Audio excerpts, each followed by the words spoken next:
আচ্ছা সিনথিয়া দেখো, আমরা যেটা করব আজকে সেটা হচ্ছে তোমার যে অনুশীলনী 9 পঞ্চম শ্রেণী এবং পৃষ্ঠা নাম্বার হচ্ছে 99, ঠিক আছে? তোমার বইয়ের যে সমস্যা আছে সমস্যাটা আমরা সমাধান করবো। আমরা দেখি নেক্সট কি আছে।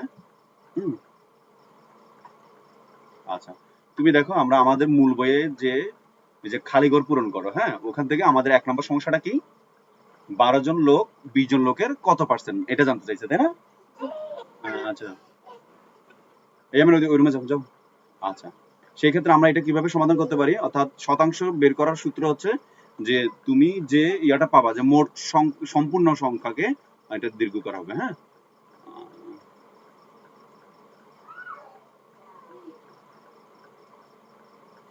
দীর্ঘ করা। অর্থাৎ সম্পূর্ণ অংশকে প্রাপ্ত অংশ দিয়ে ভাগ করতে হয়। তাহলে আমাদের এখানে সম্পূর্ণ অংশ কত, অর্থাৎ সম্পূর্ণ হচ্ছে 20 জন, তাই না? 20 জন লোককে আমরা অর্থাৎ ওই যে 12 এটা উপরে উপরে নিচে লিখে ভাগ করবো। অর্থাৎ এই তুমি পরীক্ষা খাতায় যেটা করবা, এইখানে আমি যে যে এই অংশটা করতেছি সেটা তুমি বোঝার জন্য করতেছি, ঠিক আছে? তুমি পরীক্ষার খাতায় সরাসরি মানে এটার নিচে ওই যে কি করতে পারবা যে 20 12 ভাগ 20 দিয়ে গুণ 100 দিয়ে ইয়ে করলে হবে। এখন আমি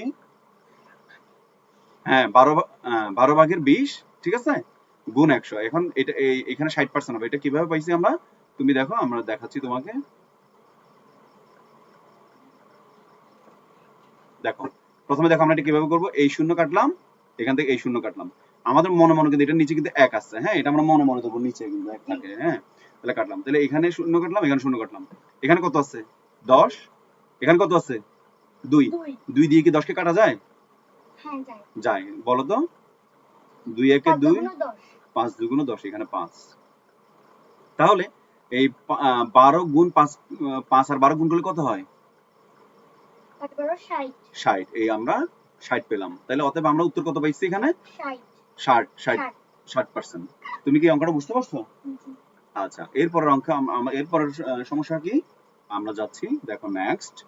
নেক্সট হচ্ছে আমাদের সমস্যা হচ্ছে 2 নম্বরে বলছে কি 300 টাকার 150% মানে কত টাকা, তাই না? ড্যাশ টাকা, এটা জানতে চাইছে, মানে কত টাকা এটা জানা, এখানে ড্যাশ ছিল, ড্যাশ টাকা। তাহলে এটাকে কি করতে হবে, আমরা জানি শতকরার মান গুণ করতে হয়। মান গুণ করতে মানে বলতে কি, এখানে বলছে এই যে 150% বলছে না, এটাকে কি করতে হবে 150%, অর্থাৎ এই 100 ভাগের, অর্থাৎ 100 ভাগের 150, তাই না? অর্থাৎ নিচে 100 উপরে 150। এটা আমরা সমাধান করি, তাহলে সমস্যা, আমাদের সমস্যা হচ্ছে 300 টাকার 150% কত, সেটা হচ্ছে দেখো আমরা এই যে 150% আছে না, এটা হচ্ছে এই যে 150 ভাগের কি 100, তাই না? 100 এর নিচে গুণ 300 সমান সমান এত। তাহলে কিভাবে করছি দেখো, এই শূন্য এই শূন্য কাটলাম, ঠিক আছে, এই শূন্য এই শূন্য কাটলাম, তাহলে এখানে কত আছে, 3। 3 আর কত, এই যে 150 আমাদের গুণ করতে হবে। তাহলে তুমি দেখো 3 শূন্য শূন্য, তারপরে 3 পাঁচা 15, 5 হাতে কত আছে 1, 3 একে 3 আর একে ওই হাতে 1 আছে 4, অর্থাৎ কত পাইছি আমরা 450 টাকা। অতএব 300 টাকার 150% হলো কত, 450 টাকা। তুমি কি এটা বুঝতে পারছো? তুমি অর্থাৎ পরীক্ষার মধ্যে তুমি শুধুমাত্র একটু লিখে দিলে হবে। এগুলো হচ্ছে আমি তোমাকে বোঝানোর জন্য এটা লিখছি। তুমি এটা এখানে তুমি তোমার সময় থাকলে তুমি লিখতে পারো, না লিখলেও সমস্যা নেই, ঠিক আছে? আচ্ছা, এরপর 3 নম্বরে কি বলছে, আমরা 3 নম্বরে চলে যাই। 3 নম্বর সমস্যা হচ্ছে যে কি ড্যাশ গ্রাম এর 56% হলো 42 গ্রাম, অর্থাৎ এরা আগেই উত্তরটা দিয়ে দিয়েছে 42 গ্রাম, ঠিক আছে? কিন্তু এখানে কত গ্রাম ছিল এরা এটা জানতে চাইছে। তো বিষয়টা হচ্ছে আমরা জানি যে 56% বের করতে হবে মূল সংখ্যা থেকে। তাহলে আমাদের মূল সংখ্যাটা এখানে কিন্তু দেওয়া নাই, দেওয়া আছে এখানে না, দেওয়া নাই। এরা উত্তরটা দিছে, হ্যাঁ, আমি কি পরীক্ষার কথায় গেলে এই যে এগুলো লিখতে হবে, এইখানে তুমি শুধুমাত্র এইটা লিখে দিলে হবে। এগুলো আমি তোমাকে বোঝানোর জন্য এগুলো লিখছি, ঠিক আছে? তো যেটা করতে হবে যে বের করতে হলে আমাদের, আমরা তো জানি না মূল সংখ্যা কত, আমরা কি জানি? এটা দেয় নাই, দেখো এখানে কিন্তু ড্যাশ গ্রাম বলছে।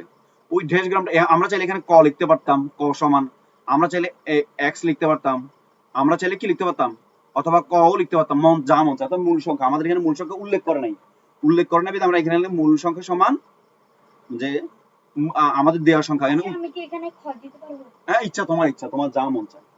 অর্থাৎ আমরা মূল সংখ্যাটা এখানে বের করবো, ঠিক আছে?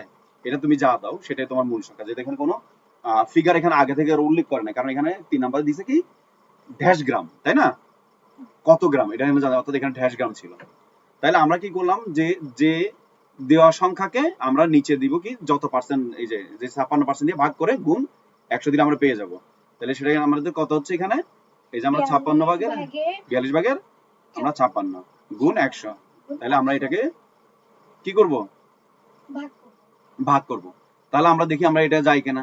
দেখো তো এইটা তুমি চাইলে এইটা আর এটার মধ্যে ভাগ করতে পারো, অথবা এটার মধ্যে এটার মধ্যে ভাগ করতে পারো। আমরা জানি এখানে নিচে হ্যাঁ 56 ভাগ করব। আচ্ছা, তাহলে তুমি যদি 100 এর মধ্যে 56 কে ভাগ দাও, সেক্ষেত্রে দেখো 2 দিয়ে ভাগ করলে এটাকে কিন্তু ভাগ করলে এখানে 50 হয় 2 দিয়ে ভাগ করলে। আবার আমরা দেখি যে 2 দিয়ে এটা ভাগ যায় কিনা। যেহেতু এটা 56, হ্যাঁ, তাহলে এটা ভাগ করতে হলে কত হয়, এখানে দেখো 2 দুগুণ 4 না, 2 দিয়ে দিলে 4 হয়। তাহলে এখানে আমরা যে 2 পাইছি, 2 দুগুণ 4, এখানে আর 1 আর এখানে 1 আছে না, 1 পাইছি না, এখান থেকে 4 1 আছে, তাহলে এখানে কত 16, তাহলে 8 দুগুণ 16 হইছে 16, তাহলে আমরা নিচে পাইছি কত 28। আচ্ছা দেখো অঙ্ক করতেছি, যাও এটা নিয়ে যাও। আচ্ছা আমি জানি না, হোয়াটসঅ্যাপে গিয়ে দিতে পারো। আচ্ছা দেখো তাহলে যেটাকে তো আবার 2 দিয়ে, দেখো এটা যায় 2 দিয়ে যদি আমরা এটাকে ভাগ করি, 25 দুগুণ আমরা পাই 50, 25 দুগুণ 50 আর 2 দুগুণ কত, দেখো 2 একে 2, তারপর 8 রে 4 2 14, তাই না? হ্যাঁ সোনিয়া দিয়ে চেক করো তোমার মোবাইলে ওর নাম্বার, ওখানে যাও। তাহলে এখানে 14, আমরা এখানে 14 পাইছি, হ্যাঁ।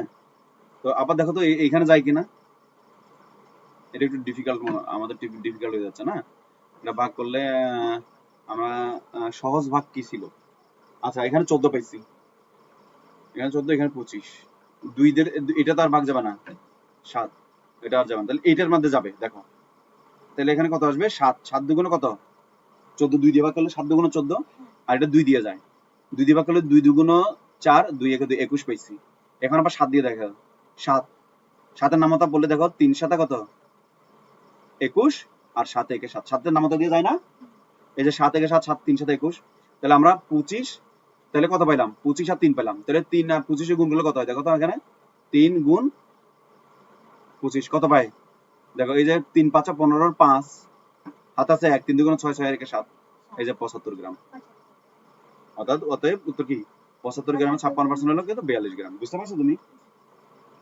Thank you. বুঝতে পারছো? জি। আচ্ছা ঠিক আছে।